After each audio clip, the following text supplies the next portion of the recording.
Alrighty, we are hereby live. I'm currently working on my VCR, and this is a Panasonic VCR. I'm just going to show you what it looks like before I opened it. If I can get the cover back on. Yeah, there we go. Okay, so basically it's really straightforward. It's just a 4-head VCR by Panasonic. And I stopped using it almost right away a while ago because when I was using it up here, every time I would rewind or fast forward, it would make this ugly noise, or at least this whining noise. It worked perfectly fine, it just didn't sound right. And so, luckily what's cool is all I had to do is remove one screw from here and one screw from here onto the back. And it has a single cover, which is really nice because many VCRs are designed like desktop PCs from the late 80s and 90s where you have like this sheet metal wrapping around the entire unit. This one has plastic on the sides. So it's like a really neat, an easy to pop open design. So that's pretty cool.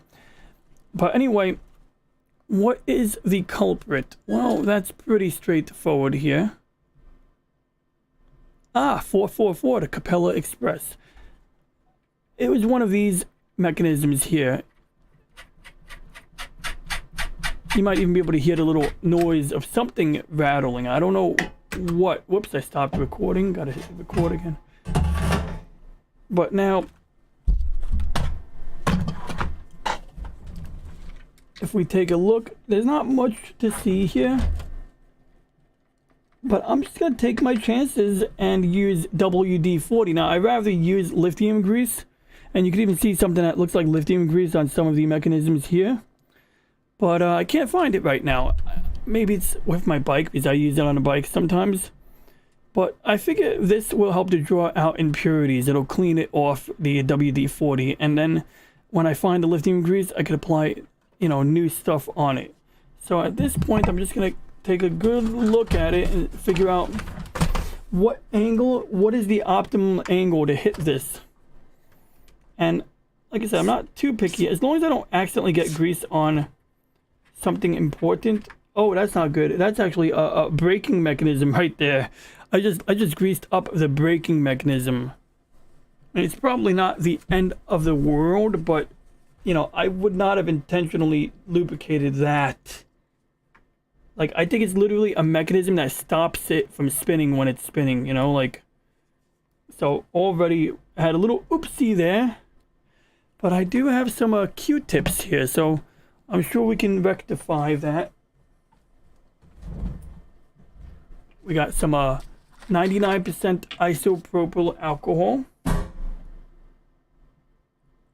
It's all over my desk.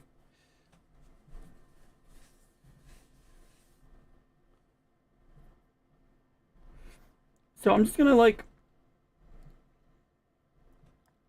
kind of hit the brake mechanism up with alcohol, even though obviously I'm trying to lubricate it, but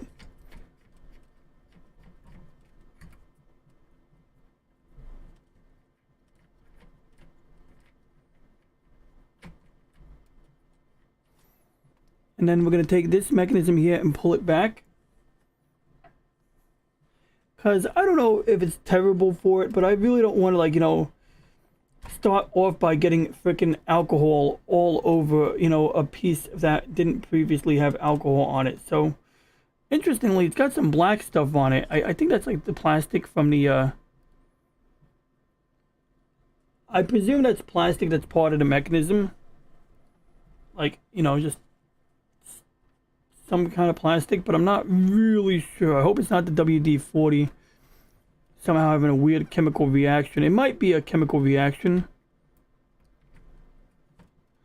I mean, there's a lot of black stuff there. This time I didn't even wet the Q-tip I just put on it. And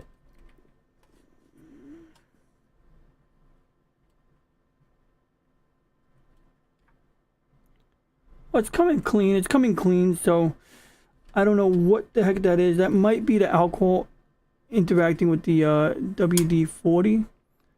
Not going to obsess over it too much.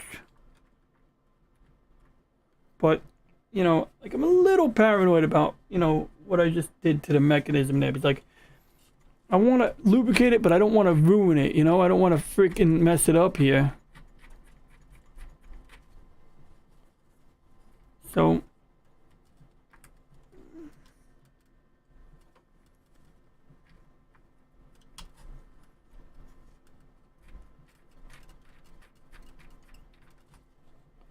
we just use some alcohol.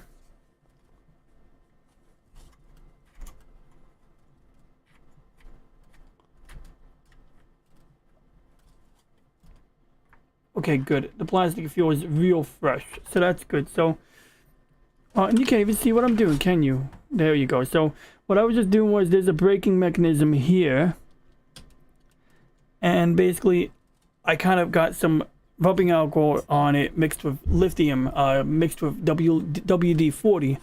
So I just kind of gave it a quick, like, you know, alcohol dipping and rinse-a-roo, and then we get this black stuff that's on the Q-tip here. It was much darker, like we have some real dark Q-tips right over here.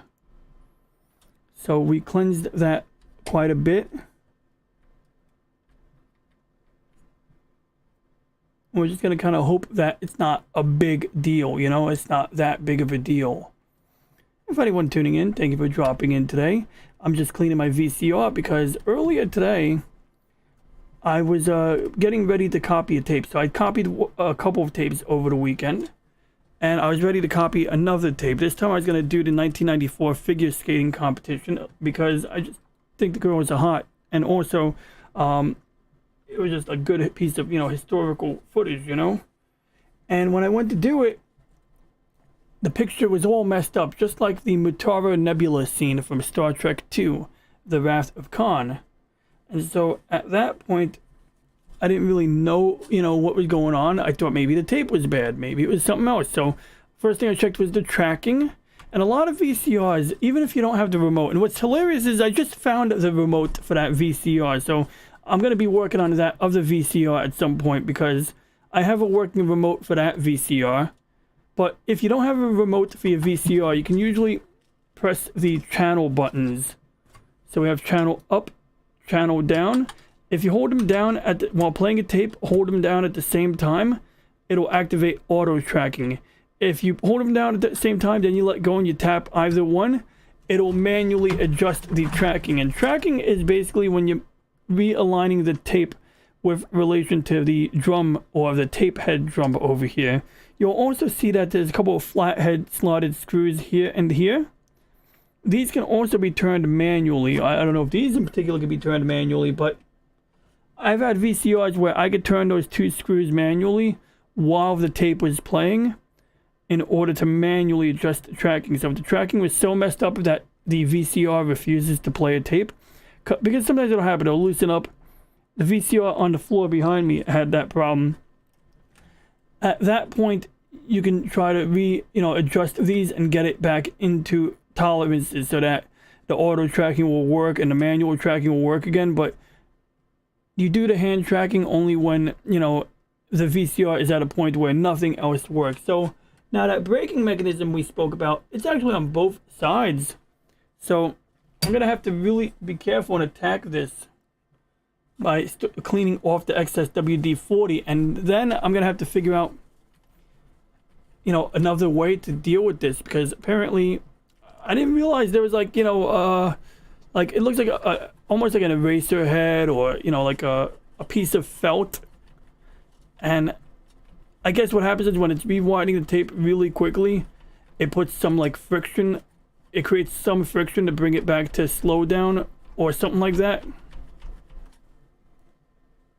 So, anyway, oh God, fuck. See, look at that. Freaking thing is, I gotta get tweezers. I gotta get my tweezers now.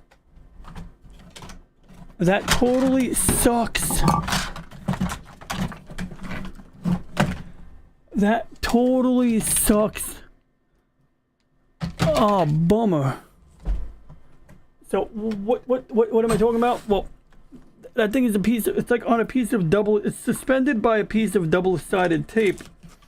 and it just got undone. So I gotta reattach it with some kind of tool, and a tweezer would probably be ideal, but it's not the only tool we can use. Just that a tweezer would probably make it a heck of a lot easier to perform this task. So I'm checking if I have a tweezer right here. If I don't, it's not the absolute end of the world. Like, I could probably use something like this X-Acto knife. So, okay, it doesn't have very many adhesive properties anymore.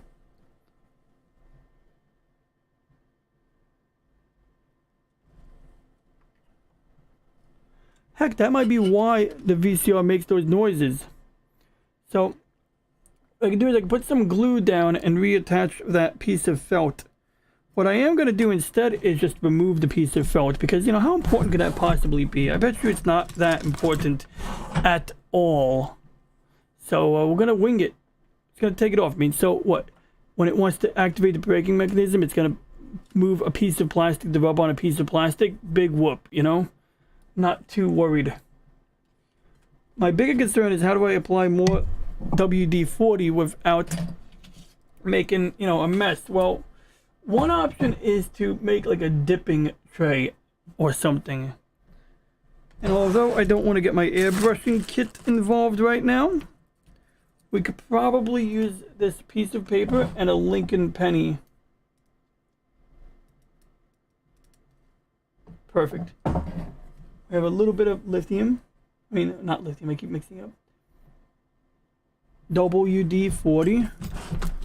I'm trying to figure out where would I put this stuff. You know what? There's no way I can get it in that area, so we're gonna just take our chances and we're just gonna do it. We're just gonna put it in the gear.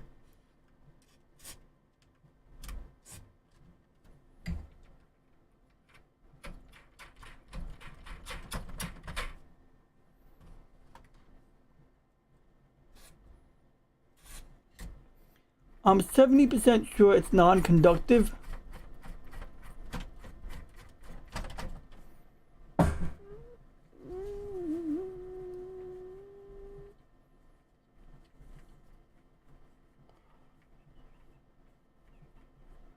As I remember, most of this VCR works fine. I'm pretty sure. I'm trying to remember if I had other issues, because like I think the VCR on the floor behind me had some issues with the ejection insertion mechanism. And that VCR was both bulkier and heavier. It was a good VCR for its time, but it's a 1990 something, like 96 VCR. And a mid-90s VCR versus, say, a 2004 VCR like this one. This might even be newer than 2004. But a VCR of this caliber, it's very lightweight. Like this VCR and the other VCR I primarily use for digitizing my tapes right now are extremely lightweight, and you know, it makes sense. Look, I mean, technology got lighter. You know, there was a time where VCRs would have oods and oods of circuit boards, and this one just has a power supply board on one side. You can literally see the AC power going in. You got a fuse right over here. You got a transformer and some other crap, and then on the opposite side of the unit, apparently it's one monolithic board, but on the opposite side you have your RF modulator, and it's warm. This thing's getting power, constant power. It's on right now. So this thing, I gotta hook my kilowatt meter up, see how much energy this is actually drawing.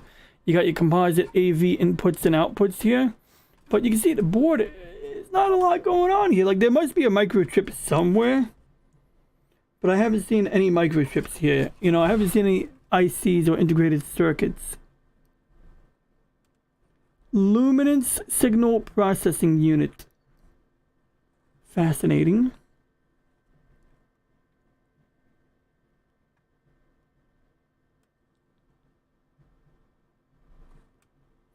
Now this is one of those late model VCRs that has the ability to play SVHS. And does it say it on label? SVHS was basically like a higher resolution VHS tape. And what happened is if you were doing something at a TV studio, they would, you know, use mini DV or DVC Pro decks, but if you want to play on a normal VCR, you'd export it to a tape, and their VCRs would record in SVHS. And so you would bring, you know, a slightly higher quality SVHS tape in, you'd copy your footage to that, and then you could play it back at home onto this. This could not record SVHS, but it could play it back. And so that was fine for, like, you know, purposes of doing that kind of editing or work. And so in the middle of an editing project, you don't need to have the high-end tape deck, but you could dub or, you know, transfer footage from, you know, DVC Pro or something like that, and then play it back on a normal VCR with, you know, have your pen and paper, write down the parts that you want to edit out, or whatever you want to do. Like maybe you want to put music in at a certain time, and then when you get back to the studio or to the editing room or someplace where you have access to proper editing equipment, then you've already taken notes, so you don't have to waste time watching the video and figuring out what to do with each scene. You know, it's like you got that figured out. Now, I'm not going to go take apart the whole thing, because it's occurring to me that this door is tied to the mechanisms over here. So if I try to take this out, I'll have to put it back in the right way, and if I don't, that's going to be a bad time. But what else can we, you know, adjust? Well, we got a motor back here. What does this motor do? It might be responsible for driving something. I mean, you know, I don't know if there's any other motors. I'm guessing this motor is responsible for this entire tape loading mechanism. So I don't think it needs to be touched. I think it's in fine condition, or I think it's in a, you know, good enough condition that we can leave that alone.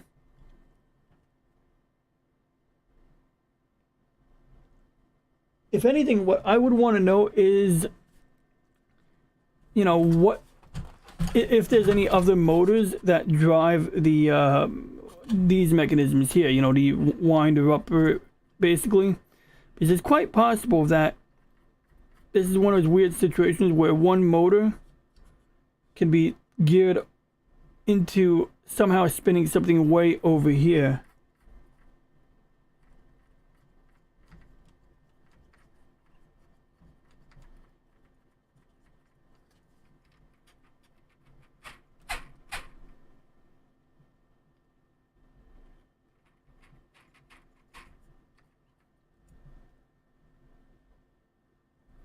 That looks like the thing that pokes the tape so that the cover comes up. Hey, what's up? Hey, what's up there, Whooper Trooper? Good to see you. Yeah, I think it's already basically good to see. I just have to get off my butt and put a tape in here now to test it, and I'm afraid to put my Babylon 5 box set in there. I'm not putting the Babylon 5 VHS tapes in there, because if I do that, you know, I might ruin the tape. But I essentially applied a little lubrication here and here. I should have been using lithium grease, but standard silicone should work.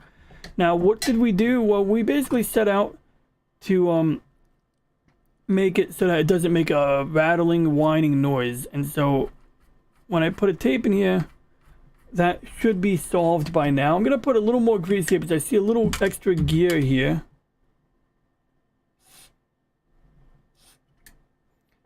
Then I can spin it by hand. But you're right, we can just hit it until it works. That should work too. So I'm going to see if I can just grab a tape real quick. I was going to go and just see what tape was laying around in this room, but I think my best bet is to play it safe and get a tape like from another room. Just get a tape that I know I don't care about, instead of risking... Oh wait, I have a stack of tapes over in the corner here. I'll be right back.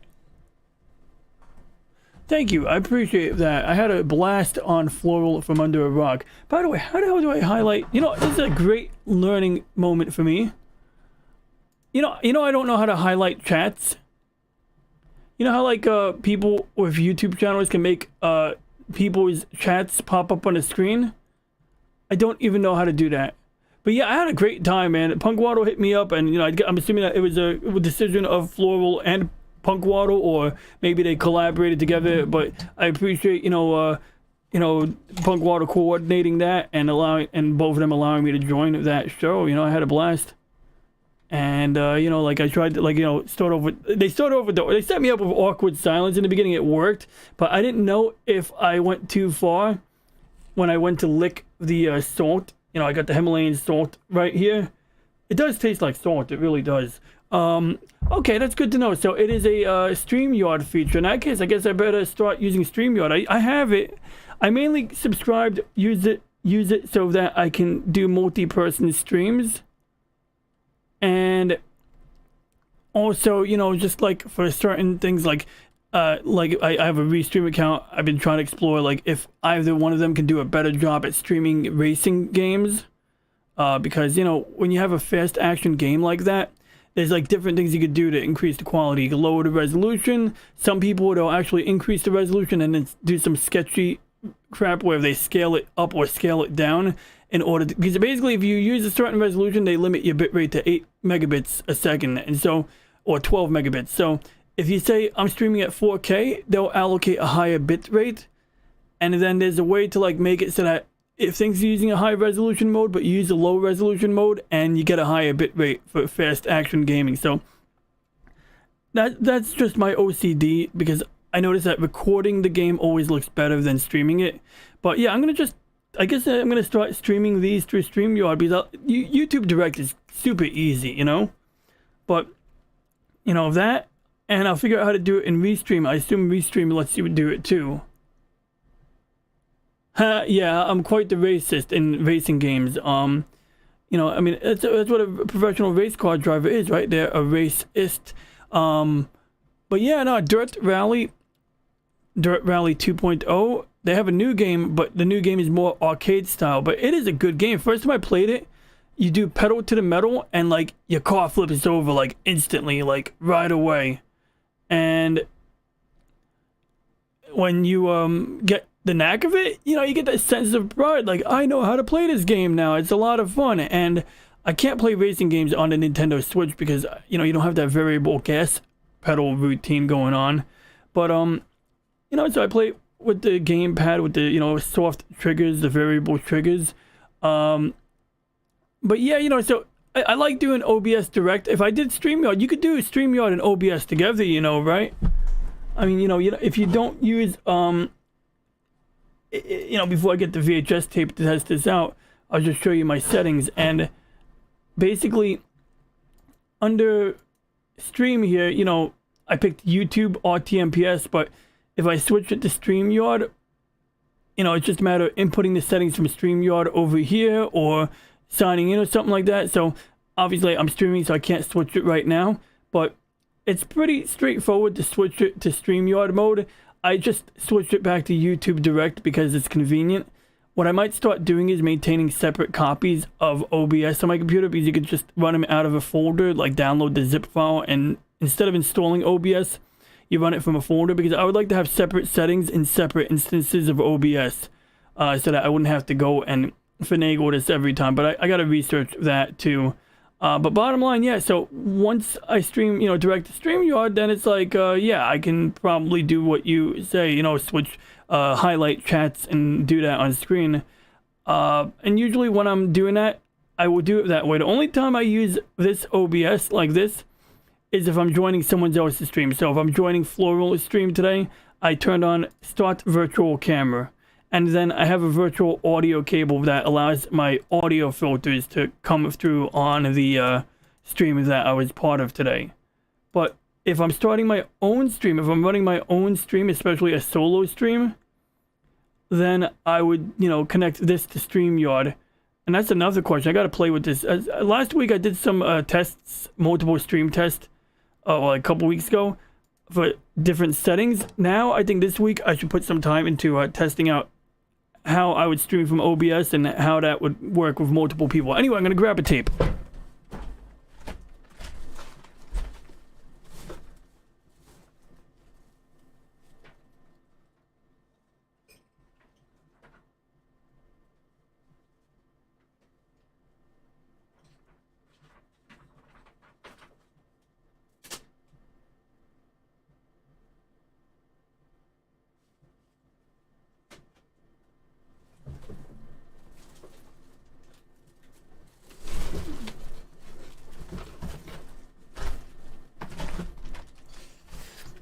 Alright, let's see what happens here.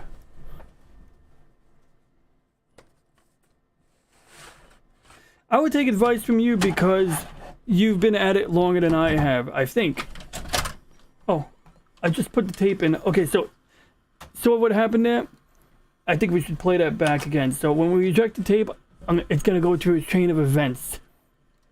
Eject. Eject. It's like the movie. That took multiple tries. That was a little worrisome. All right. So we take our tape. We slide it into the front.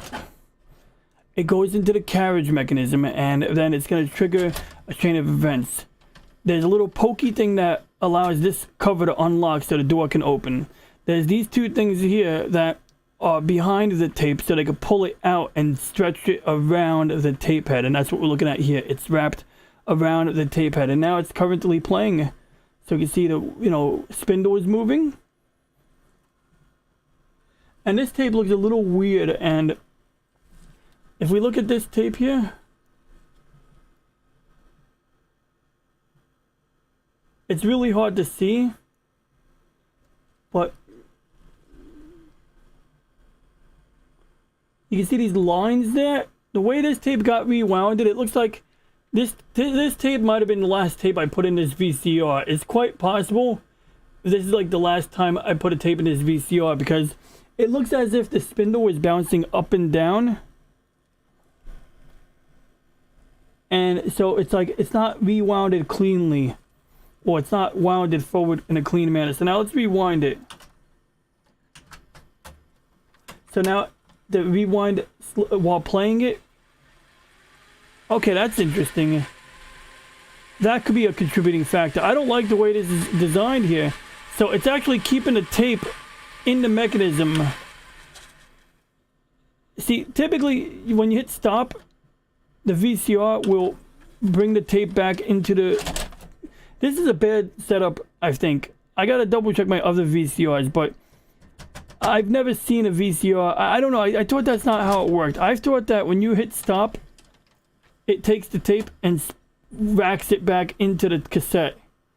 So that when you rewind at a high speed, this isn't moving at a high speed here. Now, if you're playing the tape and you hit rewind or fast forward, then yes, it's going to continually read the tape so that you can see it playing at high speed.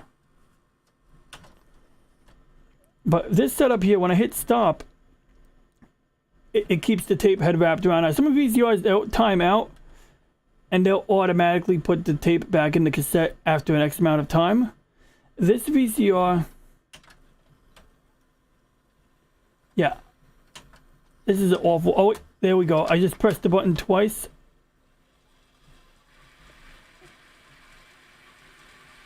You may or may not be able to hear it, but it's not sounding that good.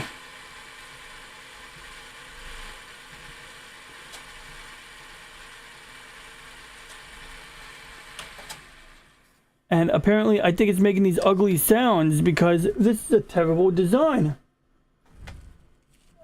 I'm pretty sure this is not how my VCRs normally work, which means that now I have to fix my other VCR, because my other VCR was good.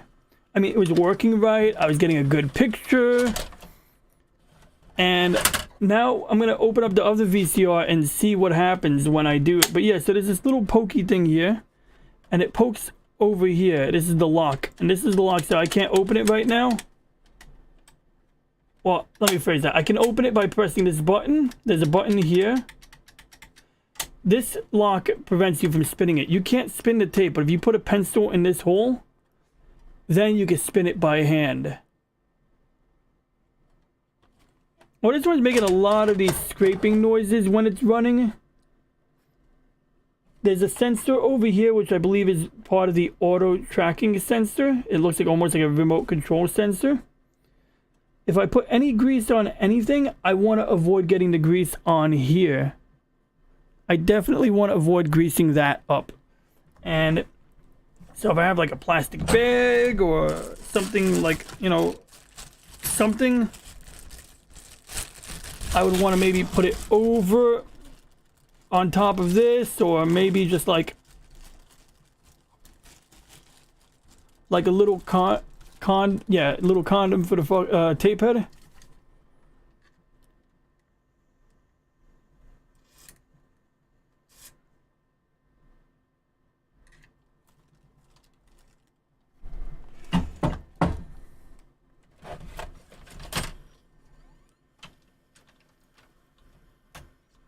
And it looks like there's like a speed sensor or some kind of... Oh, this is the erasing head here. I believe that's the flying eraser head.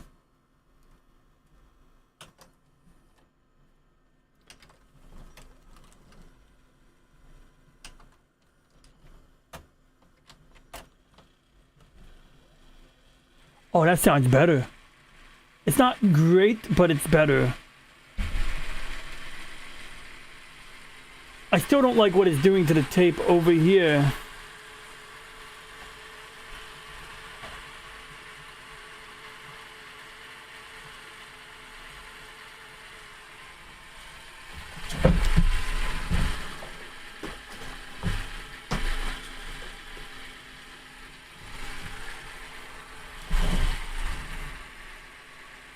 So you can see, like, the tape isn't smooth over here. It's got, like, ups and downs. That's very uneven. And on this side, it's a similar state of affairs.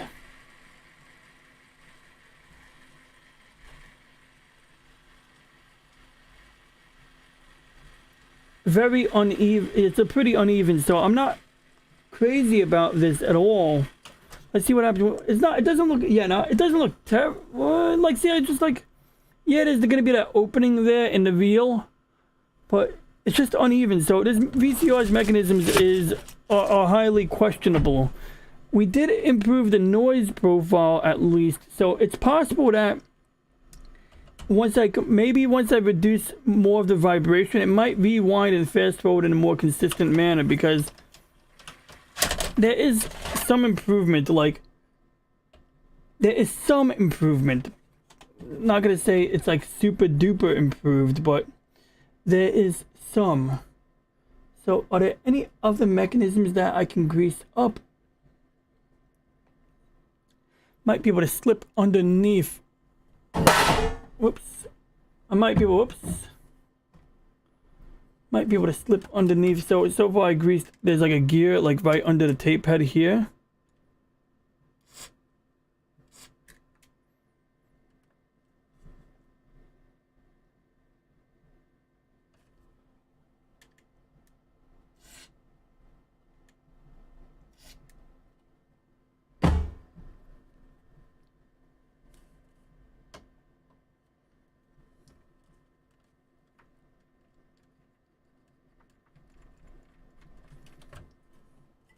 I see a random gear over here.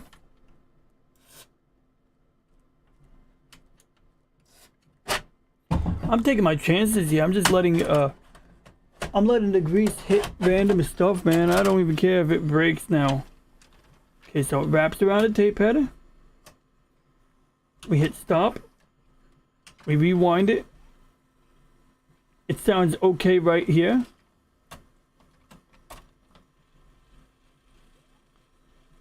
It sounds semi-okay. Some questionable noises coming out of this puppy. It is slightly improved, though. It does also slow down when you get near the end of the line. So if I tell it to fast forward, it's probably going to get pretty noisy in the other direction.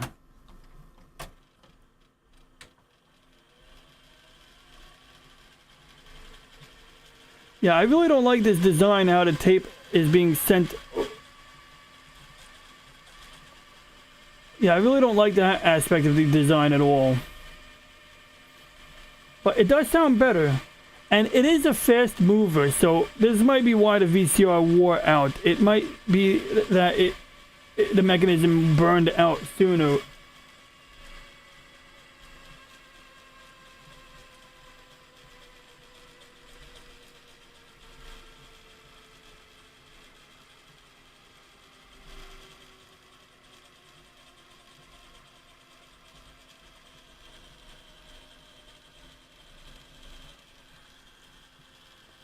Oh. Might wrap it up soon. Might do a different stream, probably not. You know, probably just watch. I want to watch Galaxy Express 39. There's a new Gundam series out, and I've just been watching Galaxy Express 39. I love Galaxy Express 39. It's a great series. So now, part of what I've been doing here, I'm digitizing VHS tapes. I'm running the video signal from a VCR to a camcorder to a FireWire cable and into my other PC. And then the digitized video is interlaced. So we get these things called combing artifacts. We get these horizontal lines in the footage that I could probably even show you. So for example, here's the FireWire capture folder. And when we open this up, we're going to see a pool party from 1984. And when I turn off the interlacing, or if I turn it on, either way, it's a pretty low-res image. But when the camera moves sideways or anybody moves quickly, we're going to see these horizontal lines that may or may not show up on the stream. So if I see the camera panning fast or moving forward enough, I can definitely... There we go. So horizontal lines over there, horizontal lines over here. And if I press D and I pause it, now we don't see horizontal lines. But if I turn off the interlacing again, de-interlacing, now whenever it moves we get these horizontal lines. They're called combing artifacts. This is, you know, an issue you encounter when you're digitizing analog footage that is interlaced. Even DVD, digital footage, DVDs that are not progressive scan will have these lines. So how do I get rid of them? Well, yes, VLC Media Player has an automatic means of doing it, and it's got all of these filters, but not all of them are created equally. Some of them will cut your resolution in half, effectively cut your resolution in half. So instead, I drag and drop them into an application called Hybrid. It's basically like Handbrake, but better, more advanced. Better is a subjective measure, I guess. So in here somewhere, I think I've done this tape already, and if I haven't done it in here, I have the file outputted already.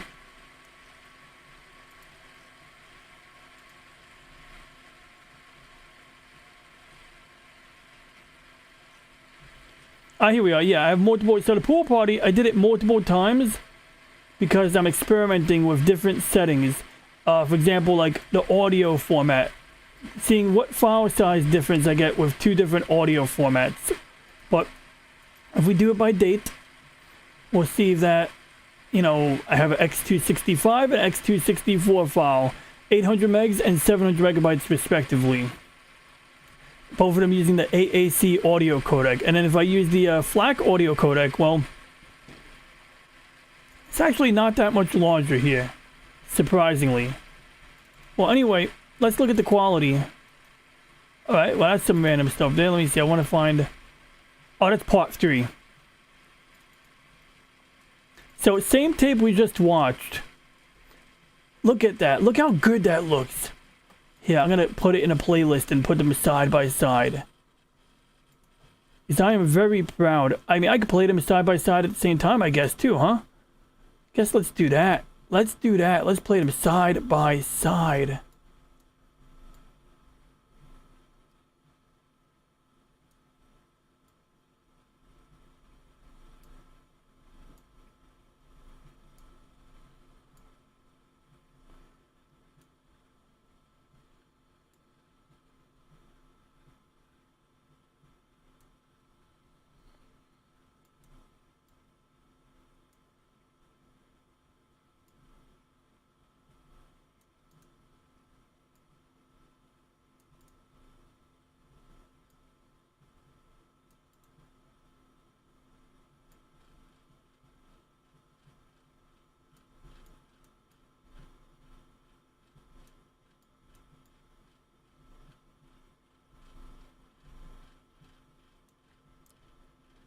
So we're gonna just...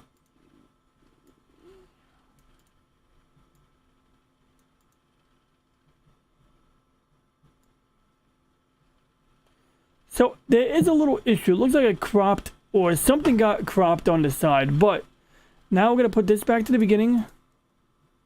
1, 2, 5 seconds, waiting for the 5. So they're roughly synchronized.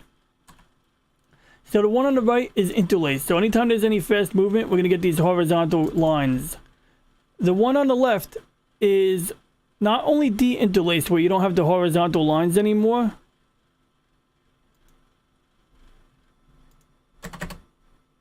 but it's also playing at 60 frames a second. So we're talking 30 frames a second on the right with the horizontal lines or combing artifacts. And on the left, we've got rid of the combing artifacts. And we did it in such a way to preserve as much detail as possible for the time allotted. And you get this smooth playback.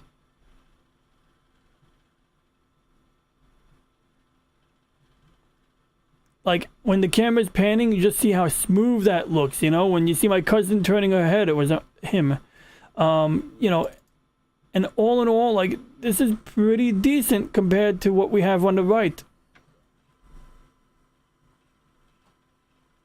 And so this is why I'm putting this effort into doing the, you know, digitizing these tapes. And you got this camcorder my dad rented. It's got the titler. That's why he's got like names typed up on the screen, interestingly enough. But yeah, I mean, this is where it's at. This is why I do this process. And that's why we're working on this VCR. Also, this is weird. When it did the deinterlacing, it got rid of some of the left of the frame. And it kind of did something with the lines at the bottom here, which it's probably because we're dealing with, you know, the way that interlacing works. Just kind of interesting how this worked here.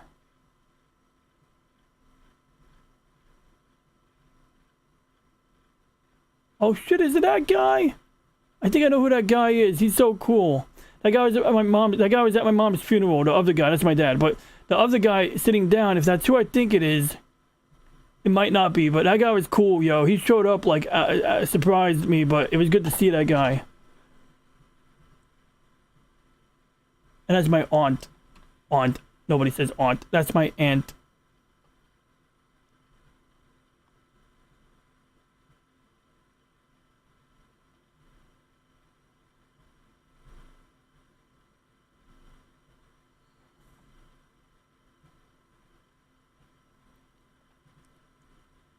See, someone else is operating the camera right now, and the image is out of focus because I guess whoever's operating it doesn't know how to operate it.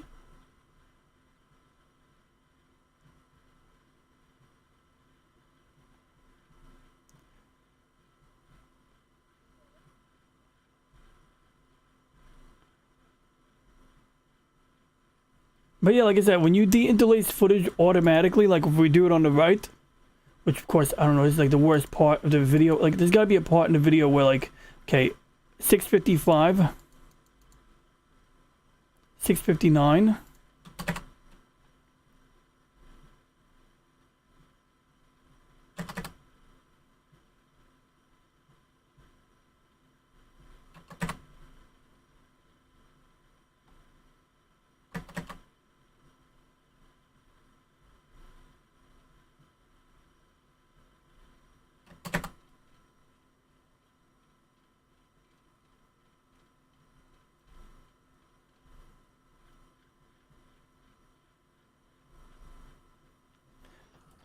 So we're looking at the left, we're looking at the right, and if I press deinterlace off, we get those horizontal lines anytime the camera is panning. If I turn on deinterlacing, in the low light situation, it looks about the same, I would say. I'd much rather have an outdoor segment again, because that's where you could really see the, you know, quality.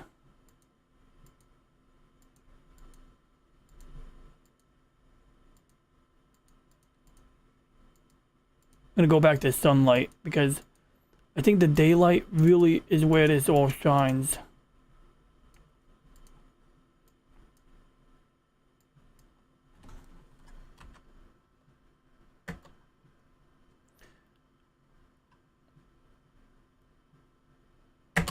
Okay, good. So now we can do a pretty direct comparison here.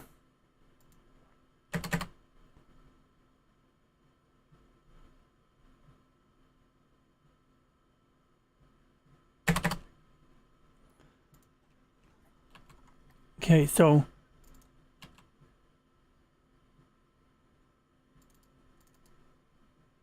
it's smoother, it's clearer, it's definitely smoother, but that's the 60 frames a second.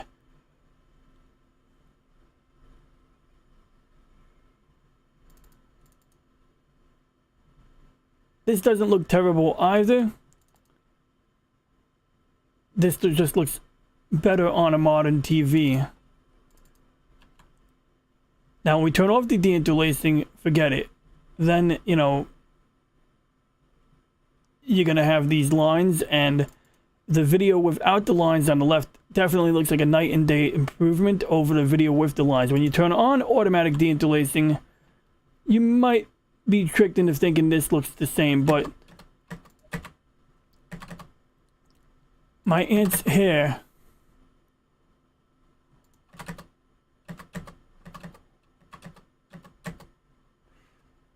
which one looks better? As crazy as it sounds, probably the one on the left. And that was with the deinterlacing on.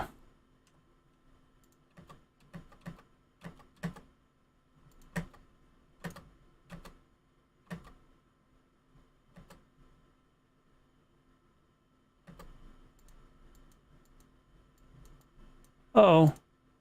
Computer doesn't want to play the video back. Yeah, it doesn't want to rewind. I can stop it and resume it, but it's not that big of a deal.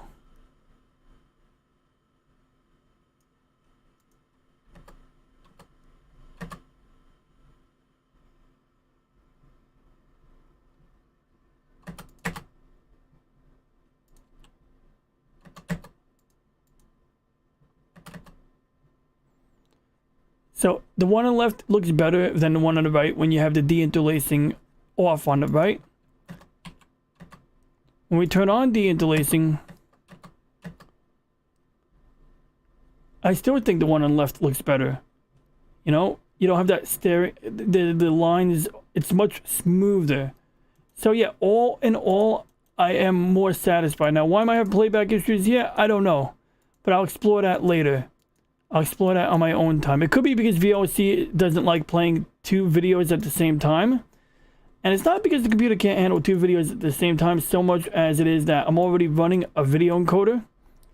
And this is using up a pretty amount of resources on top of the fact that we're streaming. So we're using the NVIDIA encoder right here in real time.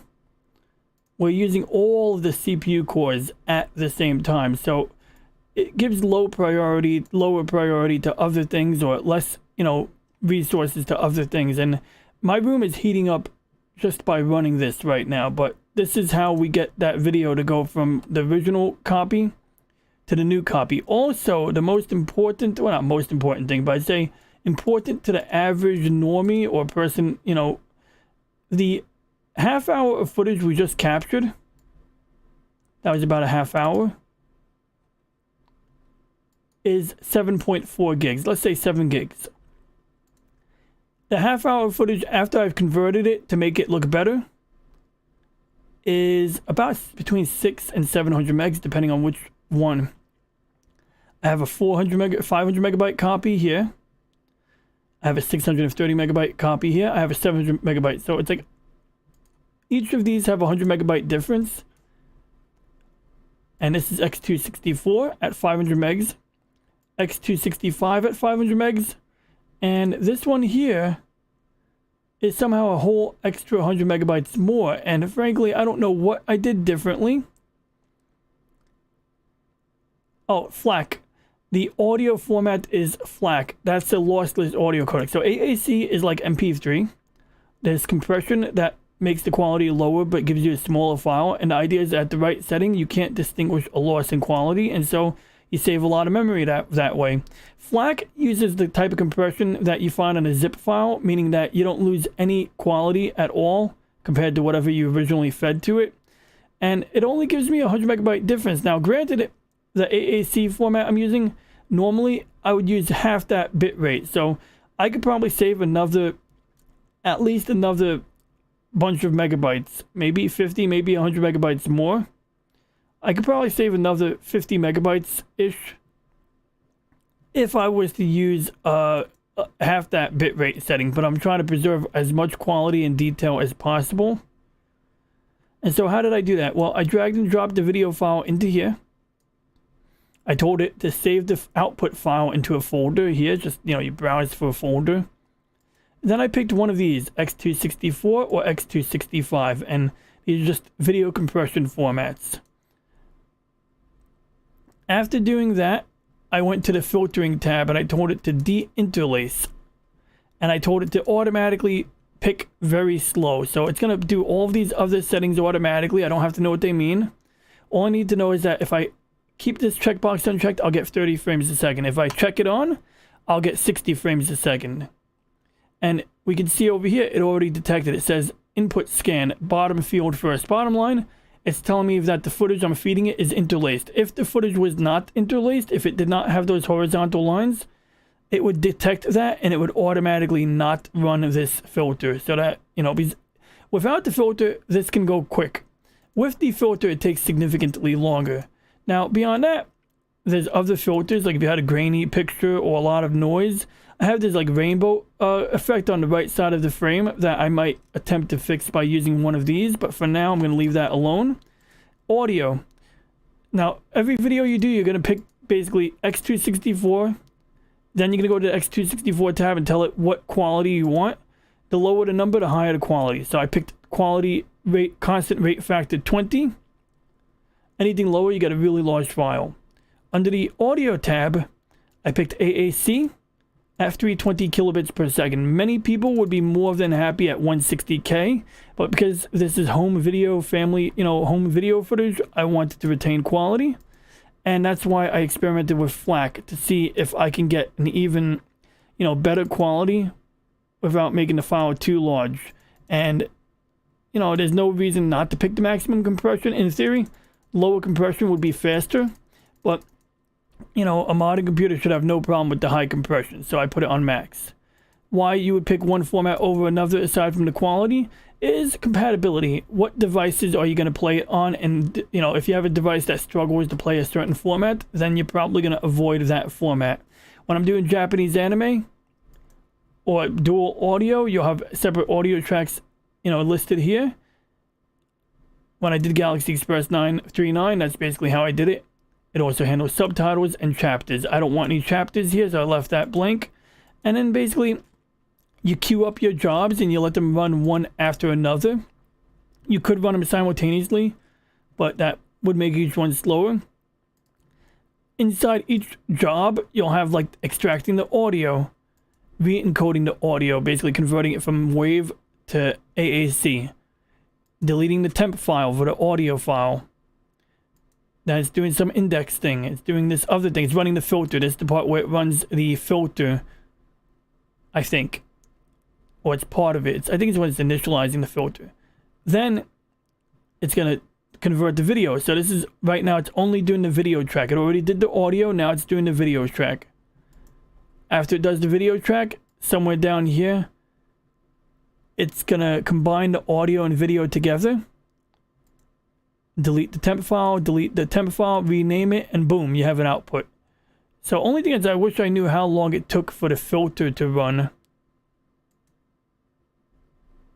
In fact, I'm pretty sure it's applying. I think this is the script and the filter is running at the same time. So it's converting it from, from DV to MP4. And it's running the de-interlacing filter at the same time. That's why it's only going at 20 frames a second. Now, if the video is at originally 30 frames a second, that means that if I have an hour of video, it would take 1 hour to convert it at 30 frames a second. If I do it at half that rate, it would take more than an hour. So for a half hour of footage, it's taking about 45 to 50 minutes to do a half hour of footage at these settings. If I was not running the de-interlacing filter, it would run significantly faster, possibly as fast as 300 frames a second. So it might do a half hour video in under 10 minutes, maybe even quicker. Or it might take a little longer, but it can do it very quickly. It can do 5 to 10 minutes. It could do an hour of video in about 20 minutes, for example, you know, at the high speed. But with these settings, it would take longer than an hour, and that's fine. So anyway, that's why I'm getting this VCR up. Now, good news is, second time we rewounded the tape,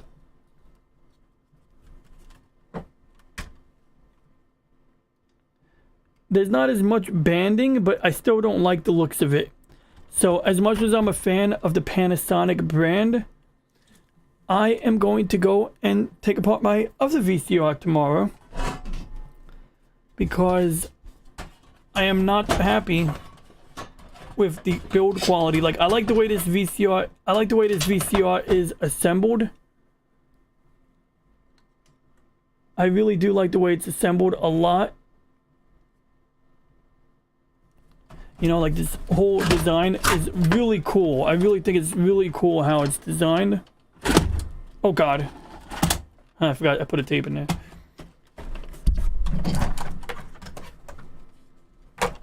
But aside from the way it's built, that light is like a nuclear flash.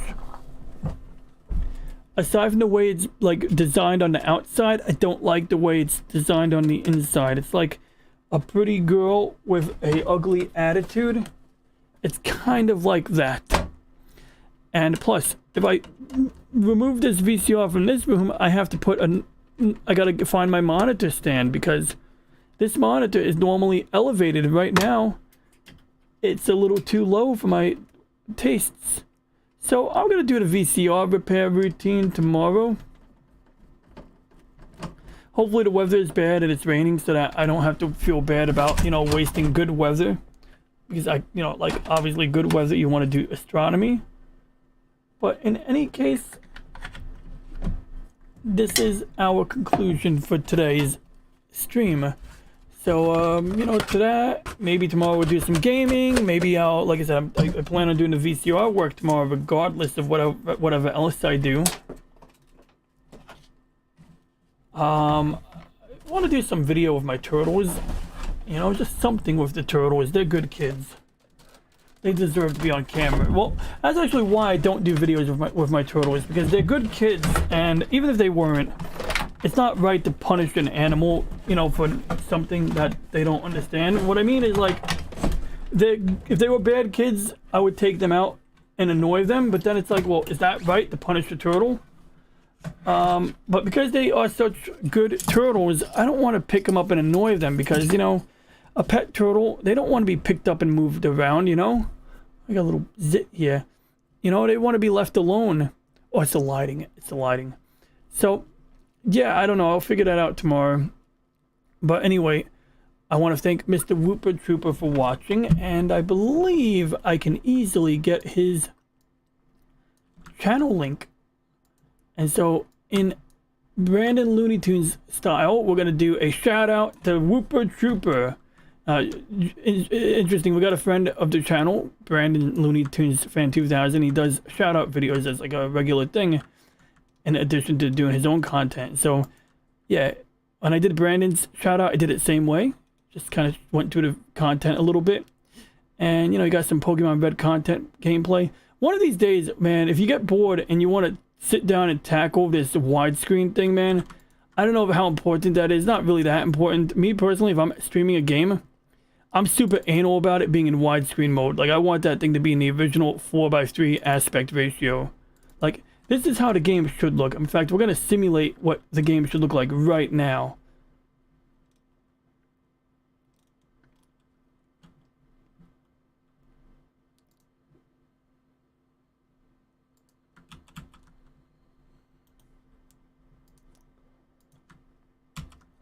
Okay.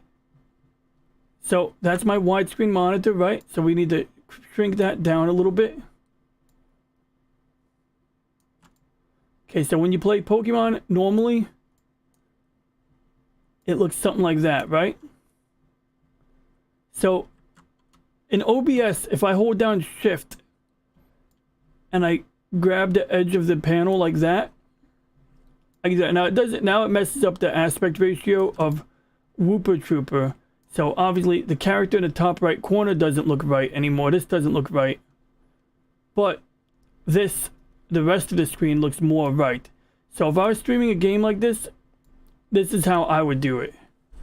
And, you know, how you do that, I don't know. It depends on how you're playing it, whether it's coming out of an emulator. I know last time Whooper Trooper tried doing this, he tried resizing the video to look like this, and it broke something, or it just didn't work right. So he undid it. But, like, essentially, like, you know, you look at like the letter O and you try to figure out, like, you know, you can You can manually shrink it down like that to get it to the right shape and size.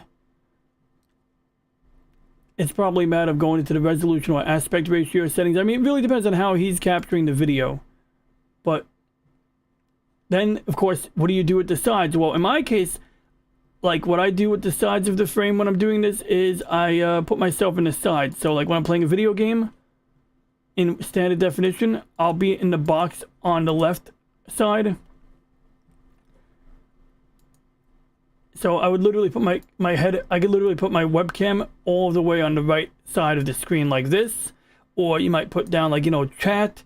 Or, you know, different channels have different ways of doing this. But, you know, just, that's my only critique.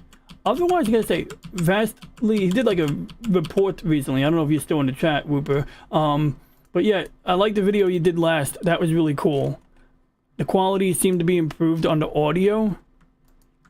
And so I'm going to actually post a link to that video in the chat because I think Pokemon fans need to know the state of the union of Pokemon. So that's his most recent video. We're going to pop that into the chat. And then I shall hereby conclude after reading Twitter. See, I usually get aids from Twitter, but I posted a link to Floral from Under a Rock's stream. So I figured what could go wrong. Well, anyway, with that, I want to thank Mr. Whooper Trooper for tuning in.